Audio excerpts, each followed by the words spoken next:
Let's get ready to rumble!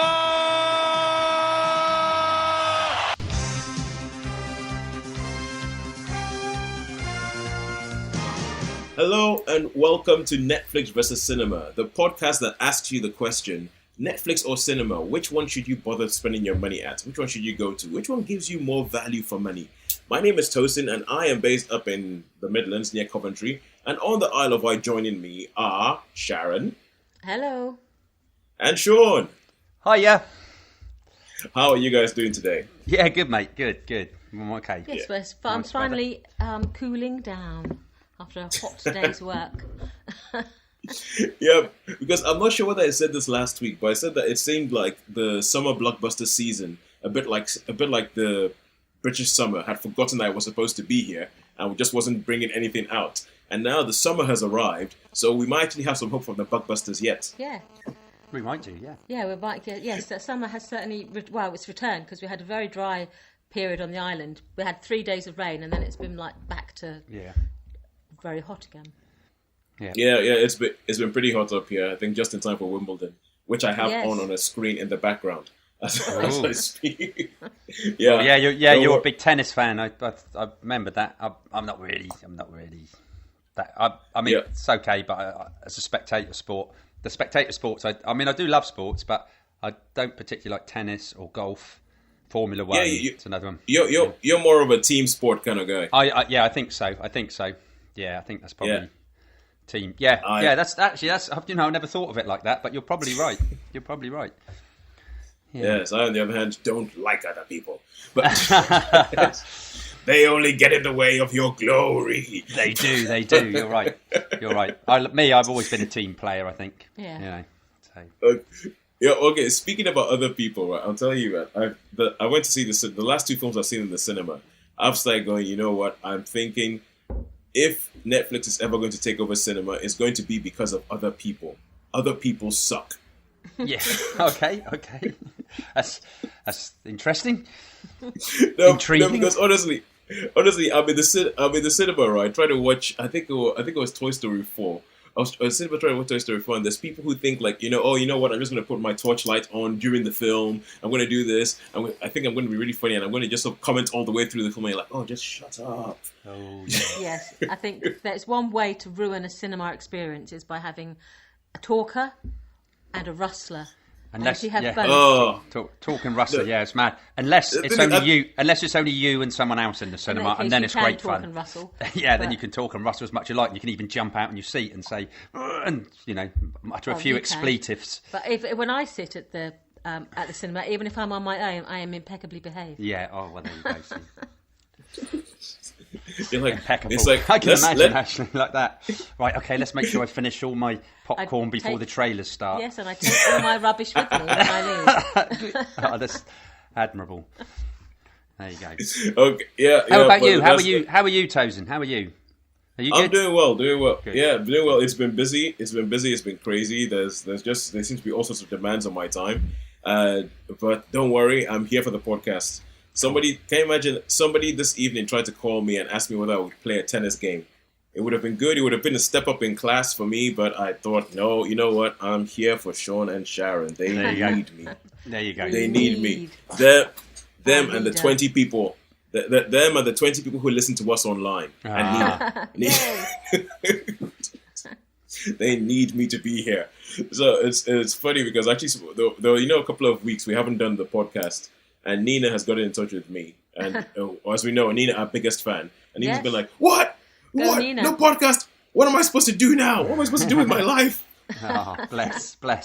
Yes. So thank you, Nina. We love you. But okay, let's recap the rules quickly. So because we haven't said what our rules are for this for a while. So we're going to have 3 rounds. We're going to have 3 rounds, and in each round we're going to bring a film that's out in the cinemas right now, and a film that's on Netflix right now. Now, obviously, there's loads of films on Netflix, and we could just sort of go to Netflix and watch a film that we know we already love and come back and go, we love to watch this film. I watched this film, and I just reconfirmed it's a 5-star film. So we have some rules. Number 1, if you're going to bring a film from Netflix, you're going to have to bring a film that you have not seen before.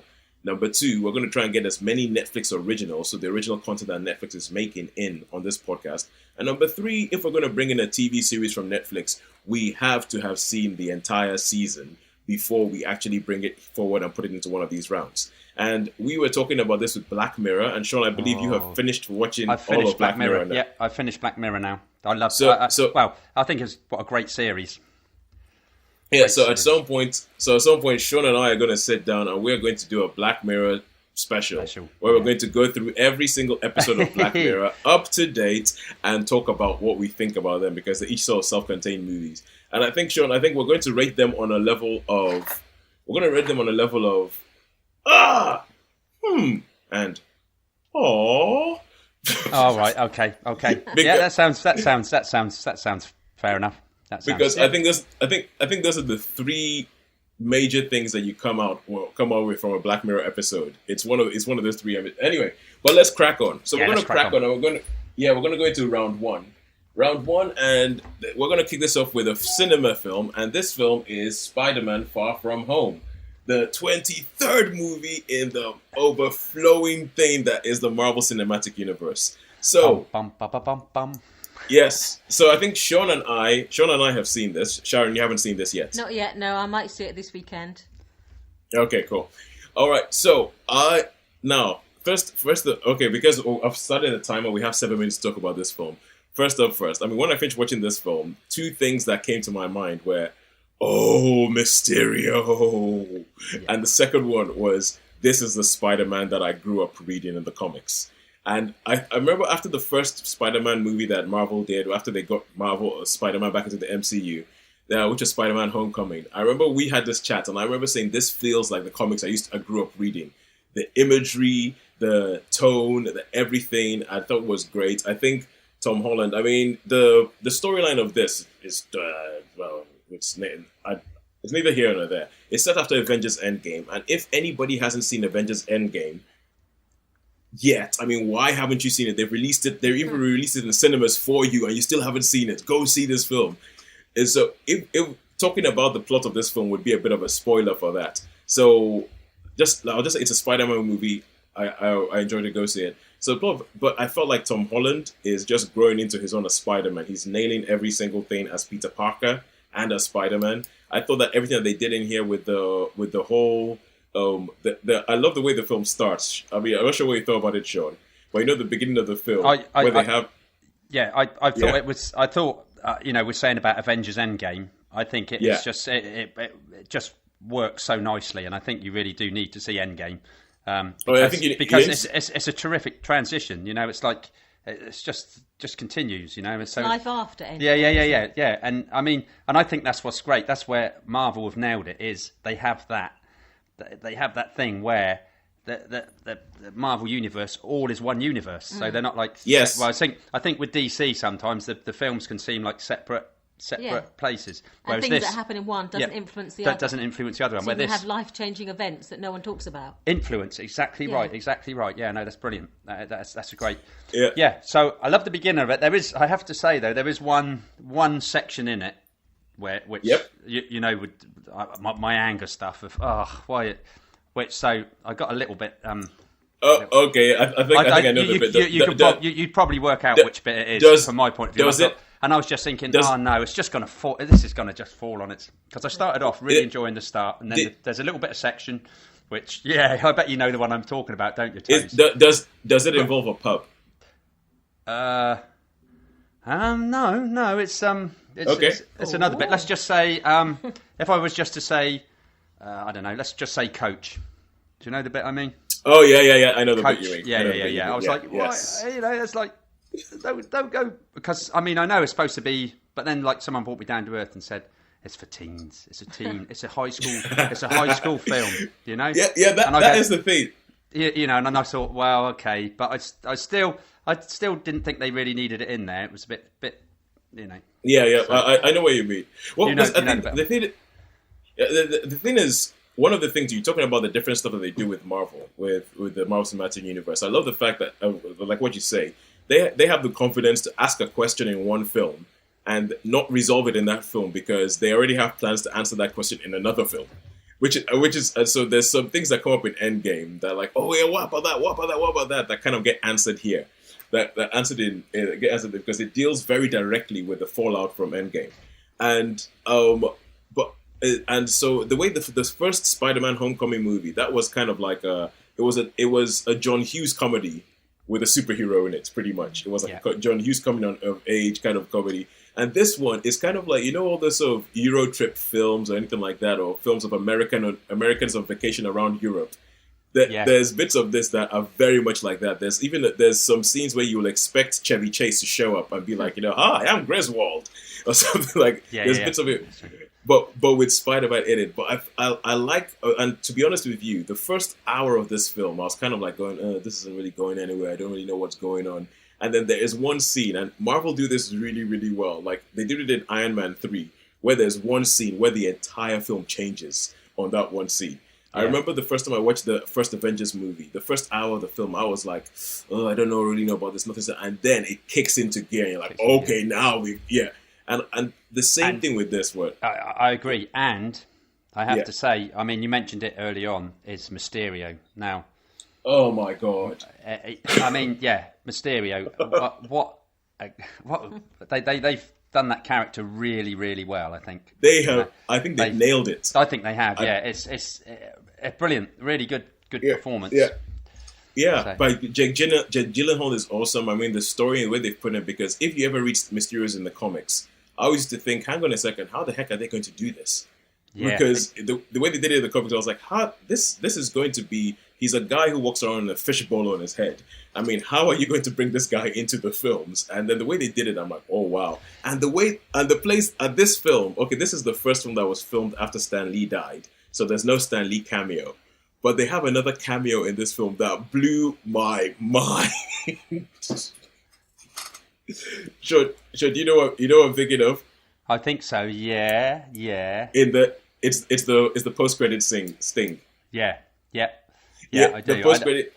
Post credits. Yeah, you've got a the post credits. Yeah, you have to stay for both of them. Really. Yeah, for both. For both of them. To the right, to the very end. Right to the very, very end. Right to the very end. Bring your book with you so that you can stick it out to the last bit. Yeah. You have to stay. Well, because honestly, the cameo, they have a cameo that made me go, oh, that is awesome! That is absolutely awesome!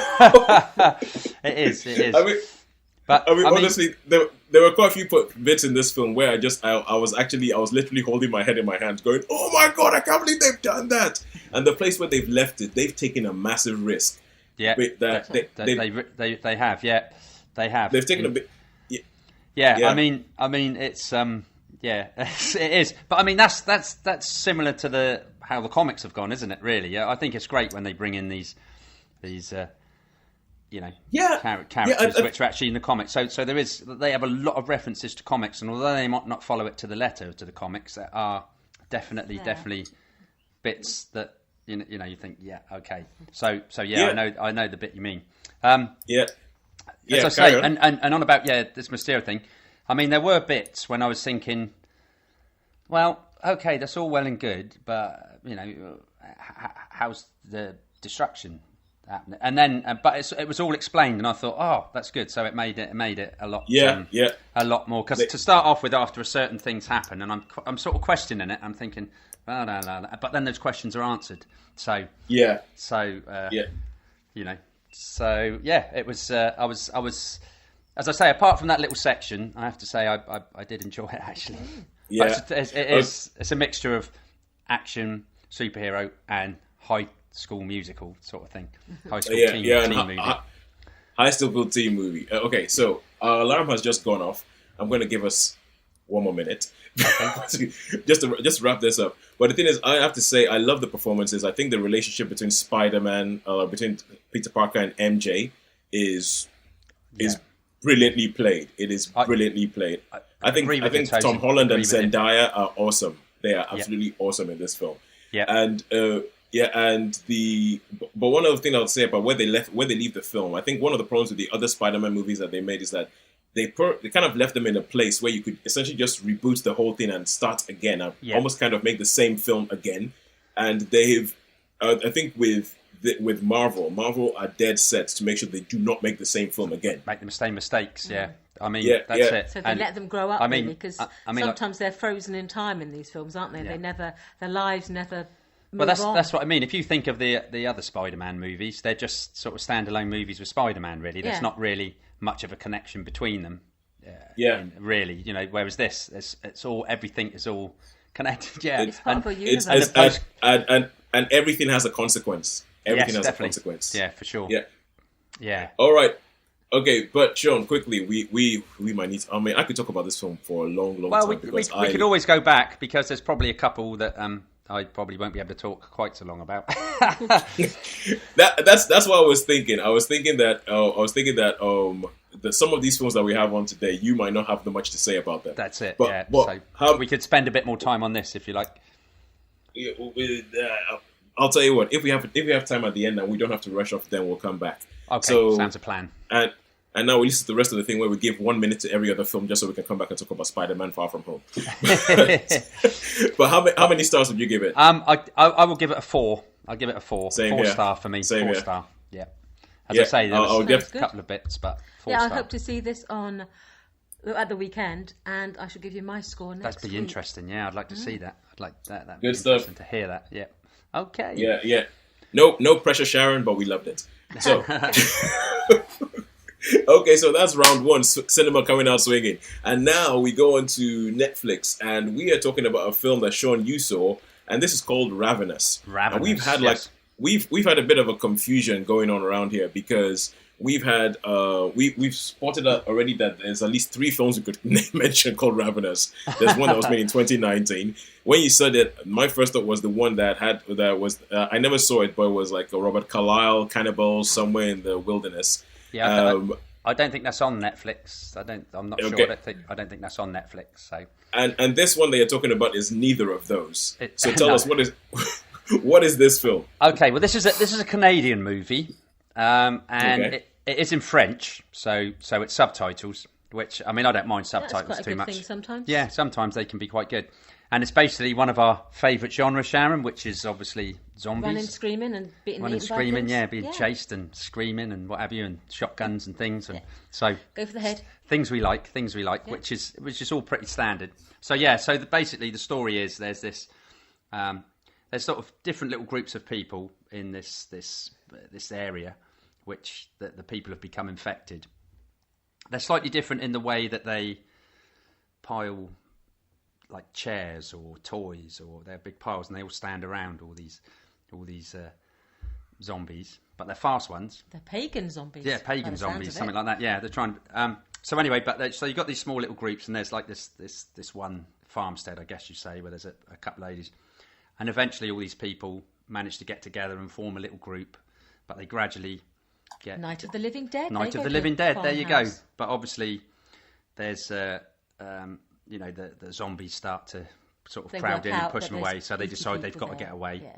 And there are your casualties. You've got your casualties along the way, but it's very sort of low key, and it's not your what should we say, like Day of the Dead or Dawn of the Dead or anything like that. It's I guess it focuses more on the relationships between the characters. 28 Days Later. I would say, yeah, similar. Yeah. Perhaps you could say it's similar. I mean, one of the party has been bitten. One of the girls has been bitten, but she swears it's a dog. You know, she's saying it's a dog that's bitten me. So they sort of keep her tied down just to make sure and stuff. And you get these few characters come together. Yeah. So they don't want to, because she swears black is blue. That it's a dog bite. It's a dog bite. Let me examine those canine. Yeah, let me examine those canine teeth. So you're making it sound like sort of like a more sort of claustrophobic, more, if you excuse the term, more French take on zombies. Yeah, more French take on zombies. Yeah. I think that was, we spoke about this. They're more, or Canadian take on zombies. So more cerebral. More cerebral. So it focuses quite a lot on the characters, and the relationships between them. Okay. But that's basically it. But you've got the traditional tropes of like, run! We better move. They all run away. Some get split up. And there's some interesting little scenes in it. It's not. I wouldn't say it was. It's just a different zombie film. It took me a while. It took me a while to get into it. It took me a little while to get into it, and I thought, well, I'll persevere with it. And it did have some good moments, and so there was some good acting, I think. You know, obviously I didn't know any of the actors because it was all in French. Do I know any of them? So I don't know. No. So no. So it's pretty good. And as I say, there's a lot of casualties. So on the whole, I really all I can say is if you do like your zombie movies, this is not quite so frenetic, not quite shoot 'em up sort of zombies. You know, it's not a.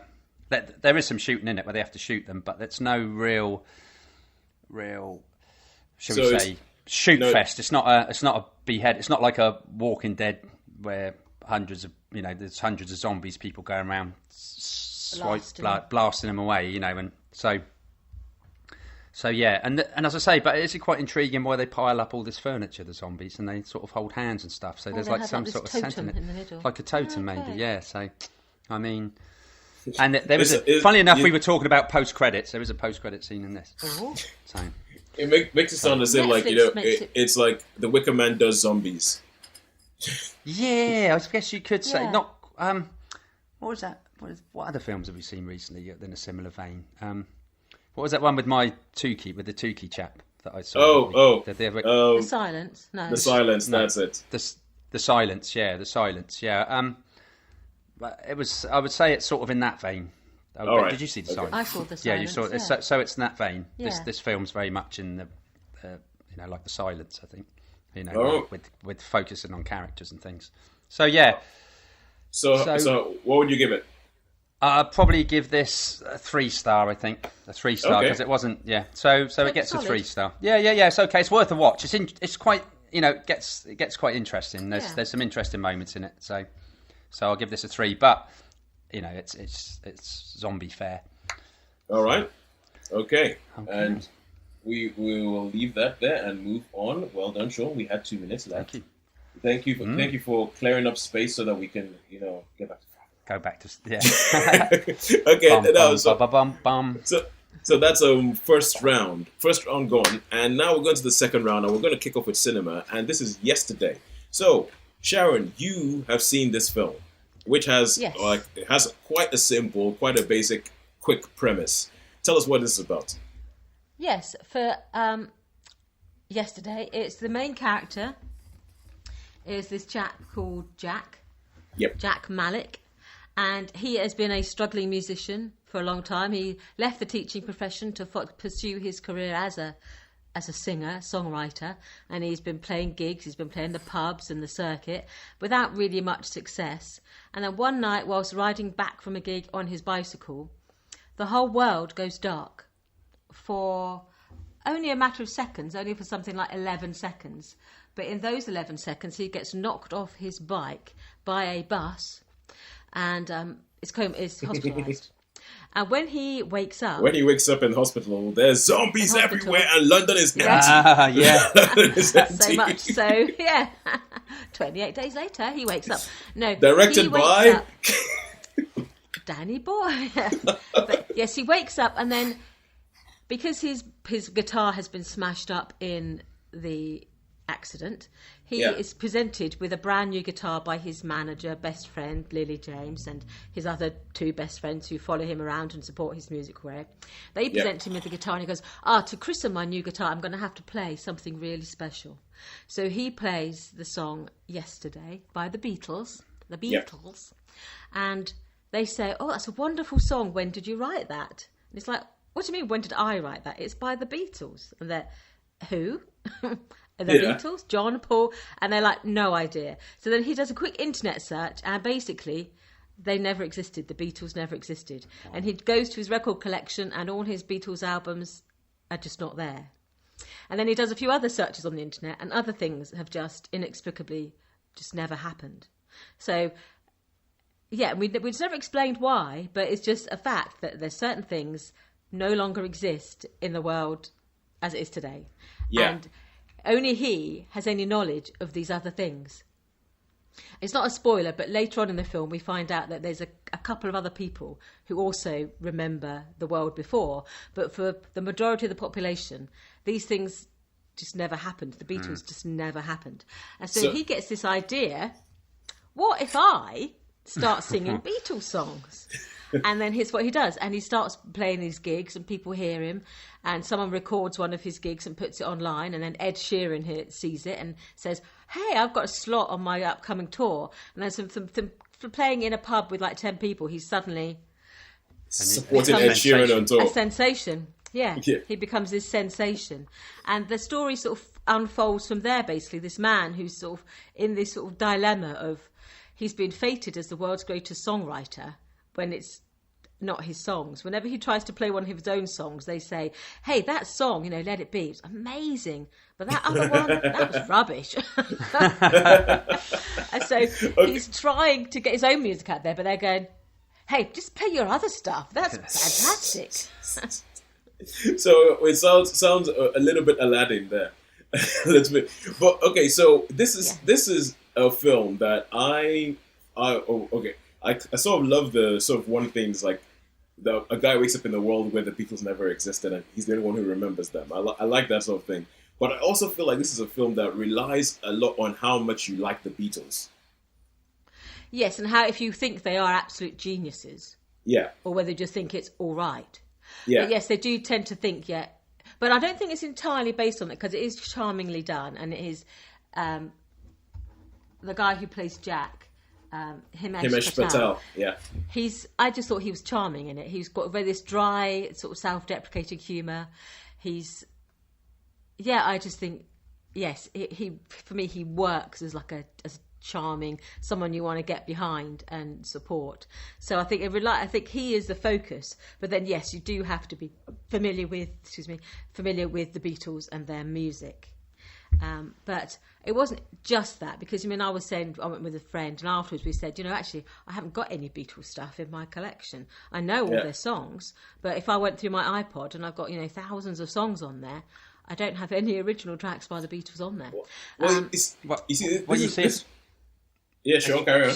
Go on there. Yeah, I was just going to say, with Generations, it is surprising, really. Obviously, some of the students, they've never heard of the Beatles. You've got some sort of, teenagers coming up now, and if you was to say who the Beatles are, they don't know them. So really, and if you think about it, music, it's like movies, it's like everything else. It's become it's part generational. Of the past. Yeah, it's generational. And the Beatles are probably going to be someone like, I don't know, a band from way back when, like Glenn Miller's or someone like that. And it will be further and further apart. And it's the same with the movies. I mean, like the movies I love, half the people and some of the people who go to the quiz with are like, never heard of that, never seen that, don't know that, don't know that. Yeah. Okay. And if we go, and this is, so yeah.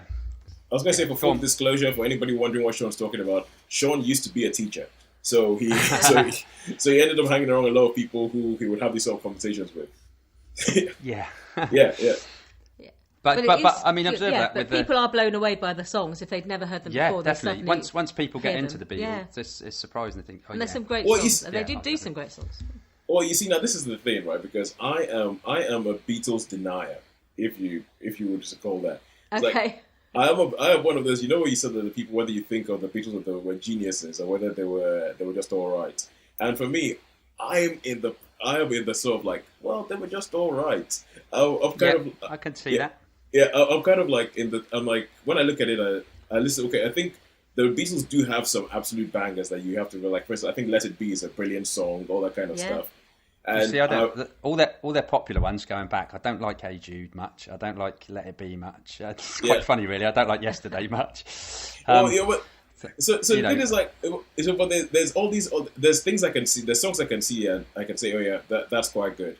But if I start going a bit deeper into some of the album tracks, I'm like, oh, I don't know. I mean, I guess they were innovative. They took risks and all that kind of stuff. I think what it was is the thing is with them is they changed the whole idea of music with concept albums, because in the middle of their songs they change key. Yeah. Like, I mean, one of their early hits. My favourite hit, "We Can Work It Out," which is my favourite Beatles track. But they suddenly changed key and it goes, "Life," and they go high, so they go up high low, and that was the first time when people were like, whoa, that's new. That's new, because it's always been like the 12-bar blues or 3-chord wonders or whatever. So I think that's where, and then other ideas were saying, whoa, this is great, why don't we try this? And then they started they obviously went to India and they started with all the Bhangra music and all that. I guess they were the first to play with the sitar and all that. Yeah. They were the first white guys. Yeah. Yeah. But what I mean is they're the ones that put it on the map, and you can't say. I mean, they sell out everywhere. When they went to America, Shea Stadium and everywhere like that. You have to say that they were like a global phenomenon at the time, really. Certainly, yeah. So they do draw on that. They do draw. You do see parallels between how he is treated, because at one scene he's chased down the street by streaming girls, and so they do draw direct parallels between their rise to fame and his rise to fame, how they went from playing a cavern club, he was playing in his pub in Suffolk, to suddenly playing big arenas. Yeah. So you do see parallels there. And there's some interesting sort of twists. There is one particular twist that I won't say at all, but there's a really interesting one halfway through that I think Beatles fans it's pure wish fulfillment from them. But yeah, there's a lot to like about it. There's a lot to like about it. Well, I do want to see this actually, because I did nearly. It's a shame I didn't catch it, because I did think about that. And when I had a choice of that, I was going to watch that or Apollo 11. Yes. And I decided that you went to Space Boys. I went to Space Boys purely because I knew that would not come to the island. So that was. I really rated it. I enjoyed it, and my friend really enjoyed it as well. We were just. Yeah, it was just a happy experience watching this film. Cool. Okay, cool. So how many stars would you give it? I would give this a 4.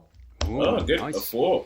A 4 for the Beatles. I will have seen this by next week. So I hope you will have seen it. You can do Spiderman, and we'll do an exchange. Exchange, yeah. Yeah, hopefully I'll see that as well. I think I'm babysitting my nephew and niece this weekend, and I think I have a 3-hour slot, so maybe I'll just go down to the local cinema and see something while I'm babysitting. Yeah. All right, cool. So now we go back to Netflix, and we're doing it just a bit like we said about Ravenous. When we said Ravenous, and I was like, "Oh, is it that one? No, is it that one? No, it's this one. Never heard of that before." We had a very similar conversation about this next film, because this is Shaft, and Shaun was like, "Oh, is it the who's the black private dick? Who's the sex between all the chicks? Shaft, damn right." So it's Shaft, but this is not the 1971 one. This is not the 2000 Christian Bale starring one. This is another one called Shaft. Another one. Yeah, it's another one called Shaft, but now Shaft is kind of like taking on almost like it's a family name. So the original one, we had Richard Roundtree as John Shaft, who was the Harlem private detective. Then when they made what originally looked like a remake with Samuel L. Jackson in the 2010 or something like that. When they made that one. But Toes, can I just come in? Well, I think in the Samuel Jackson one, because I've seen that one, if it was 2010, whatever year. But yeah. Is it Richard Roundtree in that as well as a cameo? Exactly. When you watch it, Richard Roundtree shows it up in that as the original Shaft, and he is the uncle. He's the uncle of Samuel L. Jackson's character. Now this is Netflix being clever, because when we talk about how we rate films and all that kind of stuff. I actually don't think that Netflix care whether what they make is quality or not. All Netflix really care is if people will watch it. Yeah. Good point. Yes, it's if people watch it. So I feel like with this Shaft, you bring Samuel L. Jackson back. Richard Roundtree is also in this. I mean, even the poster for this film has 3 people on it with Shaft written above it. So you have the Richard Roundtree as the original Shaft. Samuel L. Jackson in there as the 2000 Shaft. And now there's a new wrinkle in that there's a third Shaft, which is the Samuel L. Jackson Shaft's son. Oh wow! Yeah, but it's his son, but he's grown up. So you've got granddad as well. You've got essentially. So you got like three generations. Cool. You got like 3 generations. You got 3 generations in this whole thing, and but this new Shaft is totally different from the others. He's not a sex machine with all the chicks. He's not. No. Yeah, I know. He works for the man. He works for the FBI. And he's a data analyst because his mom. Oh wow! Yeah, because his mom, when he was younger, his mom thought it's too dangerous being around his dad, the Samuel L. Jackson Shaft, and it's like it's too dangerous being around you. I can't raise up a new kid around you, so she leaves and says, "Look, we can't have you around because you're too dangerous. You're always getting into fights and shootouts, and people are trying to kill you. We can't do that with a baby because he's just been born." So he grows up not knowing who his dad is, who is the Samuel L. Jackson Shaft. And then things conspire and blah, blah, blah, blah, blah. And then he ends up looking for his dad and they end up working a case together. And it's all about this also, like, because this sort of father-son bonding thing where they're trying to figure out, like, you know, for him, he's like, okay, is there any value to this dad guy? Or is there any value to me having this character around? Now, this film is massively generic. This is the kind of film, because I work as a video producer, I put videos together for companies. And a lot of the times when I'm working on something, I might have something on in the background. But every now and then there'll be something that you watch that will make you stop and be like, oh, okay, I can't actually do something else while watching this. This film was not like that. This film I could totally do something else throughout the whole film. Oh right, okay. Yeah, yeah. I mean, I could be like, yeah, this is what's gonna happen. That's what's gonna happen. So the whole thing that kicks off, though, essentially, I mean, Shaun, you know how you saw the Equalizer? You know the basic story of the Equalizer? How, at the beginning of the film, oh, guess what? My friend got killed. Oh, wow, guess what now? We got to go find the person. And we're going to find... So it's like his friend who used to be an army veteran, that's the young Shaft. His friend gets killed. And they say that his friend died from an overdose. But then he says, oh, this doesn't make any sense. This is what the guy was like. And so he has to start going into the whole thing. He goes back into Harlem, goes into drug dens. But he needs his dad because he's not street smart, and his dad, like, you know, rules the streets. His dad is Shaft. And he just sort of carry through that into the whole action movie trope. And there's some bits where they do something. Like there's a bit where he has a woman who he has a crush on, and there's a bit where he's like, okay, please stay here because I can't lose you and all that kind of stuff. Don't rush in after me. And she stands there. Rushes after him, then she runs back and she goes, no, I'm not going to be that girl. And I was like, oh, okay, cool, that's nice and clever. But then they show hints of doing things that they realize that this is like a hackneyed genre, but then they just go and blunder straight into them anyway. But the person who's having the most fun in this is Richard Roundtree, because he's just walking around like I feel like his character, who let's call him Grandpa Shaft, his Grandpa Shaft character, he's just walking around kind of. Yeah. If I know Americans, he's probably senior, isn't he? And then you got John, and so I'm just seeing here on the things JJ Shaft. I assume that's John Jr. Yeah, exactly. Yeah, John Jr. Yeah, JJ. Played by Jesse T. Usher, who plays the newest Shaft. But Richard Roundtree is walking around this film, but he's not on the screen for a long time. But you can see that the bits that he's on, he's just having a whale of a time. He's like, yeah, go, I'm gonna do this. It's kind of like his character. It's pretty much, there's a bit where they go to meet his character, and you pretty much, I feel like the lines that his character says is actually Richard Roundtree saying those lines, as opposed to like the character saying those lines. If that makes sense. Yeah, I know what you mean. Yeah. So is Samuel, is he still badass? Is he like, does he, kick down doors and do? He's got it. He's still got it. Oh, in the first John Wick movie, like whenever John Wick shows up, people are like, "Oh my God, John Wick!" John, yeah, it's pretty much working again, John. It's pretty. Although I'll say one thing about this film is that I think I know it's an action movie, and I know people get killed, and I know people get beaten up and all that. But there's something about the sort of wanton disregard for life, the way they just sort of like kill people and all that, I find really, really distasteful. Because I feel like the first Shaft, at least, it obviously was part of the whole blaxploitation thing, and arguably kicked off the whole blaxploitation thing. And but it had a sort of cultural significance because people were like, yeah, this is our James Bond. Black people in America were like, you see all these action heroes who don't look like us, and finally we have one who looks like us, and guess what? He wins against all the people who we see have oppressed us for all these years. So there was always that undercurrent. I think with this one, it's your run-of-the-mill action movie. You can figure out the plot from the first scene. Like, this is what's going to happen. This is where it's going to go. It's like, I found it really, really predictable. And and only to be potentially saved by Samuel L. Jackson walking around being cool, but you feel like he could do that in his sleep. And I think Richard Roundtree showing up to the end bumps it up a little bit. So if this was any other film but Shaft, I would straight up just be like, I'll be like, this is a 2-star film. And I still think To be honest with you, I still think it's a 2-star film. But because it has a couple of cool bits in it, and it has Richard Roundtree showing up, and for me, I think about the history of the character, and for me, I was like, oh my god, Black James Bond! I remember watching the first, or I didn't even watch the whole film. I still couldn't tell you what happens in the first Shaft, but I remember watching bits of it, and I remember my dad, really, really liking Shaft, and because essentially he was like Black James Bond. Because of that, and and also because it has that theme tune. It has that theme tune. I was going to say, you took the words out of my mouth there. Do they play the same theme tune in that? Who is the man who will put you to I mean, you cannot have a film, call it Shaft, and not have that theme tune. Shaft, that is a crime. That's it. That's the film. that is an absolute crime. So they do have a new version, which is all more hip hop and everything like that, over the end credits, but it's crap. I would say it's rubbish. No, right, okay. Stick with Isaac Hayes. Because it was Isaac Hayes. It was Isaac Hayes, wasn't it? And he was in I remember he was in the film in the 70s, would have been around about 78, 79, called Truck Turner. Yeah. And he actually played a character similar to Shaft in that movie. Yeah. So it was, because Hayes. I think I think Turner. Shaft was copied a lot. A lot of people sort of tried to copy the Shaft thing. Yeah. But I don't think it was ever bettered. I mean, nobody. It's just iconic.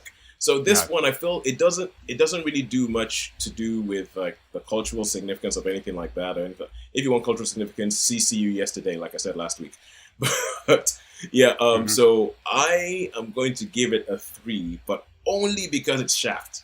And only because it has that theme tune. Right, yeah, okay. Only because it has Richard Roundtree. And Richard Roundtree. Only because of this. And Samuel being cool. Apart from that, it is you couldn't find a more 2-star film. Gotcha. Okay, fair comment. All right, cool. And now we go back to cinema for round 3. And round 3, we now have, Shaun, you've mentioned it a little bit. We were talking about Apollo 11. So you're going to tell us a little bit about Apollo 11. Okay, well, basically, Apollo 11, I think last week I did Diego Maradona, which was a documentary, and this, again, is a documentary, and it's all about the Apollo 11 moon landing. So, and it starts off with obviously the preparation. You see them all getting kitted up, and lots of shots of the rocket ready to go, all the people turning up to watch, and it's the launch, and it's the thing what goes on, views and it's the moon landing and the return, and it shows all the bits. I mean, if you imagine, I was 9 years old when this happened, so it was like, I mean, it was huge, man. This was huge, it was like a great. Yeah. It was like they're going to put a man on the moon. Still got the original Radio Times at home. It was saved for that reason because it was just a phenomenon. Yeah, it was phenomenal, and so it was for me. It was great. It was really. I was almost in. Sort of, I got quite emotional really when it all happened. And the people say the moon landing was a fake. I would say for those conspiracy theorists, I think if you was to go and see this movie, I think you would say, well, I don't see how it could be faked. And of course, with some of the shots, they're all shot in nice high definition now, so they've obviously been remastered, so they're not like that fuzzy, grainy stuff, except for the shots from the moon and what have you. And it's the whole. You see interviews with the astronauts, obviously, and there's a little at the start before they go. It shows their sort of history where they were fighter pilots. And it's all the monitoring things. So they're monitoring their heartbeat as they take off, and they go, "Oh yeah, Neil's just gone up to 138, and Collins is 110.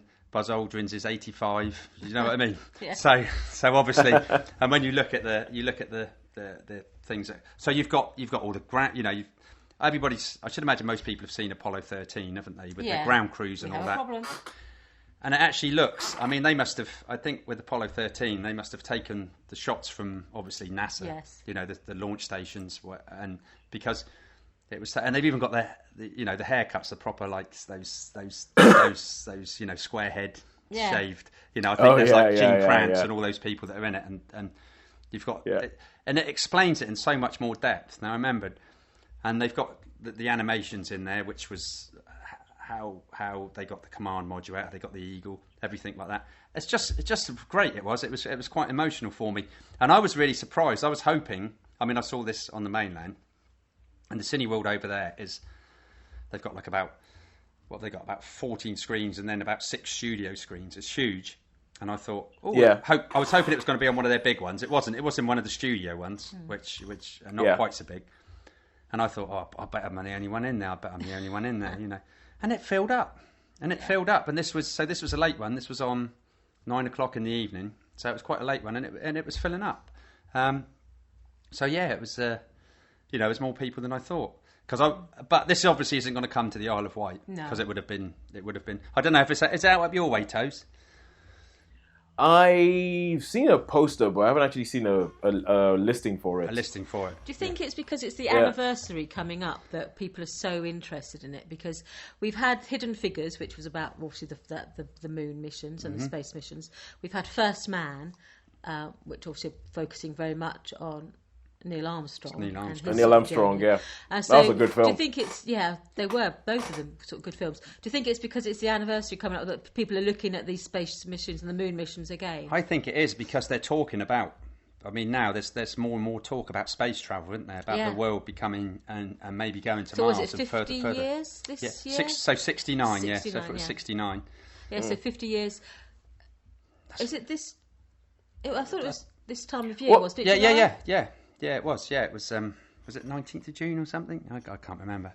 But I think that's the way they get funding for these things, because they say there'll be an audience because it's going to be the 50th anniversary or anything like that. That's how they get funding to actually make these films in the first place. I mean, this is obviously just archive footage of obviously been made into a documentary like the Maradona one.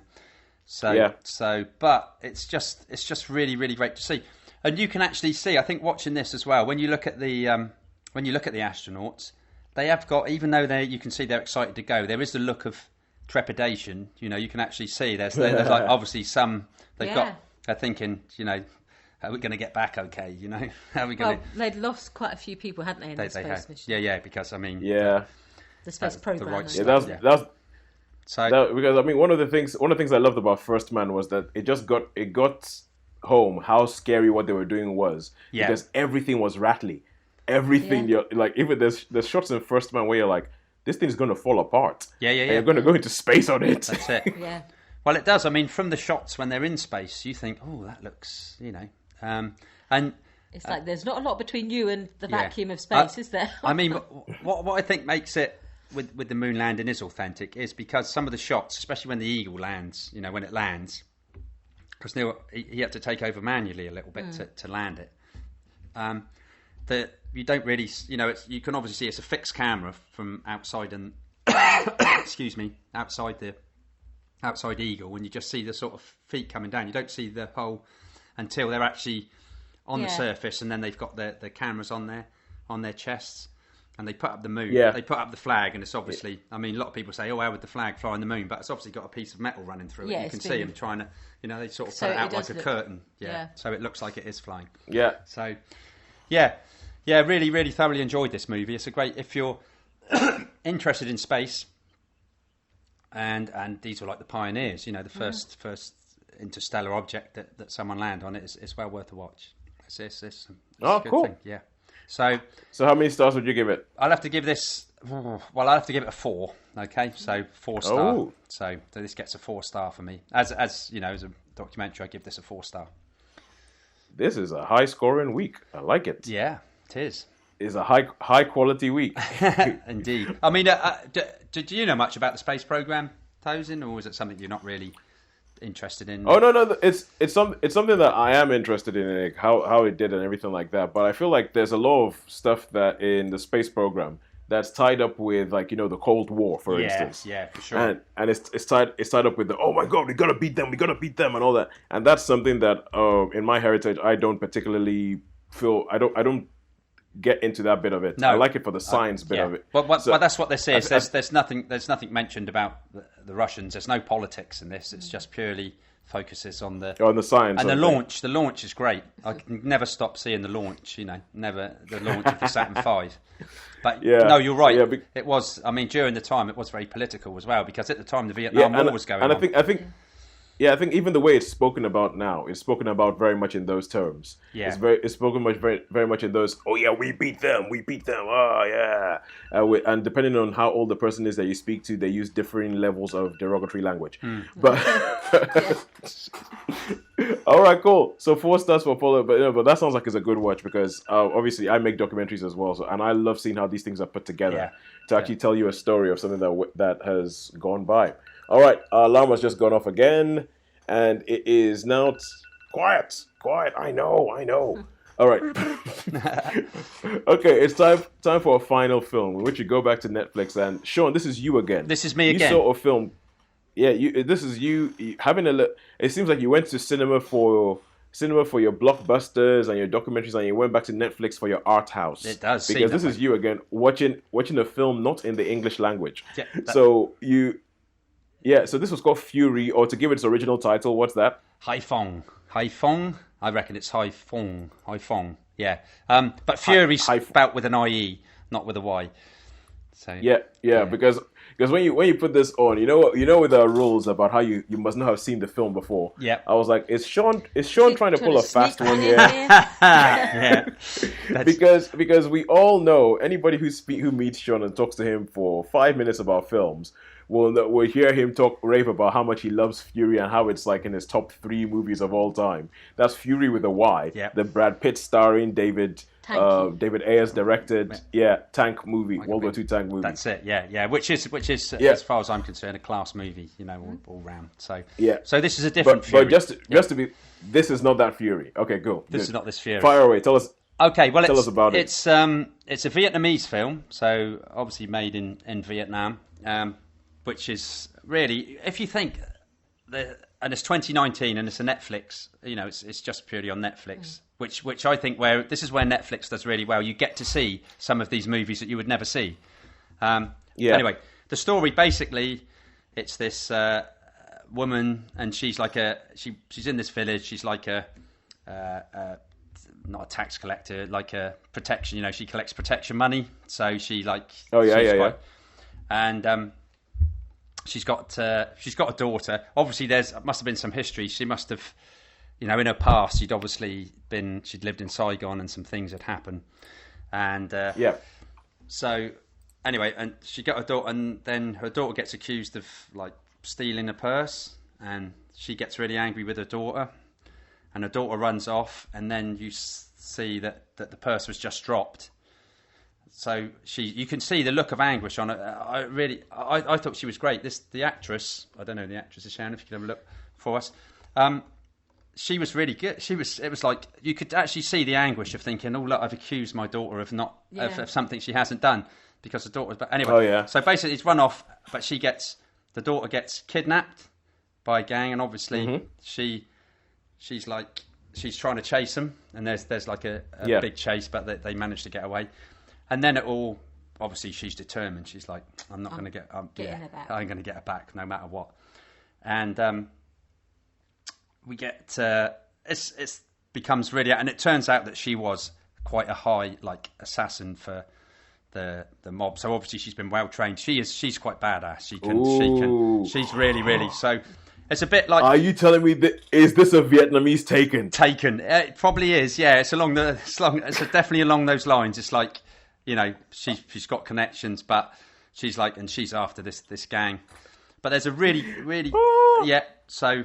And she's badass. She's she goes to town, I mean, when people tried, and I mean, there's you've got the motorcycle chases, but there's bits in this which I really like, which are really, really convincing. And there's a bit where she's in Saigon and she goes to her brothers to see her brother, where you'd think that brothers would be, would help, wouldn't you, really? Yeah. So, but there's some really, really good scenes in it, but it is a badass, beat 'em up, chop. No holds barred sort of thing.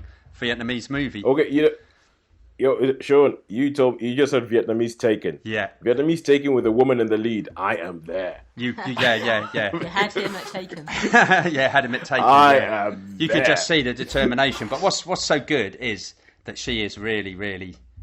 She's proper. We talk about Shaft being badass. This girl is. She can deliver. Yeah, she can deliver the goods. She's determined she's going to get these get her child back, and it turns out there's a bit of organ harvesting and things going on as well. So there's lots of these scenes where people get hit with things, and Yeah, so as you can probably tell by my voice, I quite enjoyed this movie. I thought it was well, it was a Vietnamese taken. I think there was the motorbike chase, or the scooter chase, I should say, not so much because there are more scooters over there. Yeah. That went on a little bit too long for me, but. but you have a legendary dislike, of car chases. I do, yeah, car chases and things. They don't progress the story often. They're just like, let's go running around for 20 minutes and smash things and it's up. like, and the punishment things take. The film I have to say that was the best Baby car Driver. chase. Yeah, you nailed it. They're because they're quite decent. But the rest of them, they just tried to go on a bit too long, and I think it's a case of. They try to do out each other. It's like Mission Impossible. Yeah. I don't know if it's 2 or 3, but there's whatever Ang Lee directed, and there's a motorcycle bit in that and I'm just like, stop trying to do each other out on these chase scenes, especially the motorbike. You mean John? The second one, you mean John Woo? John Woo, yeah. Sorry, yeah, John Woo, one that's and it's just like, I mean, that from there up until the recent ones, that put me off the Mission Impossible ones. I was like, that is awful. It's just awful where they're all. I've never enjoyed a chase scene since I was forced to watch Transformers. Oh, Transformers, yeah. Oh, good Lord. That killed them for me forever. No, please. Oh, just don't get me started on Transformers. We will be here another hour. Yeah, we will. I will. Oh, good Lord. Do not get me started. Anyway, sorry, Shaun. Yeah. Shaun. So I think that chase scene was a little bit overdone. Like a lot of these chase films. But apart from that. Great action sequences, great performances, and the actress. She was in Star Wars, I think. Hai Fong. Oh no, not Hai Fong. Is it? What's? Oh, what? Hang on. So I can't work out who they no, I can't work out who's who. We're trying to look here. Was it Marianne Tran? Yeah, it was. I think. Yeah. Marianne Tran. She plays Rose in The Last Jedi. Yeah, that's it. That's the one. Really? I think. Oh, she's not in there. Oh, no. Well, maybe not. Maybe I'm thinking. Cool. I've probably seen something else, but it might be Veronica Ngo. Veronica Ngo. I'm quite sure. There she goes. She was in The Last Jedi. She's an actress and producer known for Star Wars: The Last Jedi. She was the tailor and. She was his sister. Oh right, okay. That's so, but. Because there's only 2 characters I can remember in that film that could have been. It's a sister. Oh right, okay, it's Vietnamese. a sister. Okay. Sister. Okay, so good. that right. Okay, we cleared that up. That's good then. So yeah. Okay. Yeah, she plays Paige Tickle. All right. Okay. Thank you, Sharon. Right. She's good, Sharon. She's good. She's me. I'm not very tech savvy, whereas all you youngsters are. Anyway, sorry. Yeah, but let's go back to So a good movie, really a good watch if you like action flicks. So yeah, and I think it's superior to Taken. So. If you can put up with it. I do think it's superior to Taken. Superior to Taken. Yeah. So I'm going to give this a 4-star. Give it a 4. Indeed. Good stuff.